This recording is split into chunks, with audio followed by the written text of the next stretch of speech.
White loss ரெசிபீஸ்னாலே எல்லாருக்கும் ஞாபகம் வர்றது சேலட் தான். அதுலேயும் இந்த வெஜ் சேலடை இந்த மாதிரி செஞ்சு சாப்பிடுங்க. ஒரு நாளைக்கு தேவையான மேக்ஸிமம் ஃபைபரை இதுலேயே நம்ம கம்ப்ளீட் பண்ணிடலாம். அது மட்டும் இல்லாமல் ரொம்ப ஃபில்லிங்காகவும் இருக்கும். ரொம்ப நேரம் பசி எடுக்கவே எடுக்காது.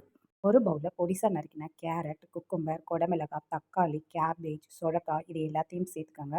இது கூடவே துருவின நெல்லிக்காயும், பச்சை வேர்க்கடலை, பேபிகார்ன் இது எல்லாத்தையும் சேர்த்து ஒன்றா மிக்ஸ் பண்ணிக்கோங்க. அடுத்து இதுக்கு தேவையான அளவுக்கு உப்பு, மிளகுத்தூள், அரை எலுமிச்சம்பழத்தை பிழிஞ்சு விட்டுருங்க. இது கூடவே ஹங்கர்டு ஒரு 2 டீஸ்பூன் ஆர் 3 டீஸ்பூன் சேர்த்துக்கோங்க.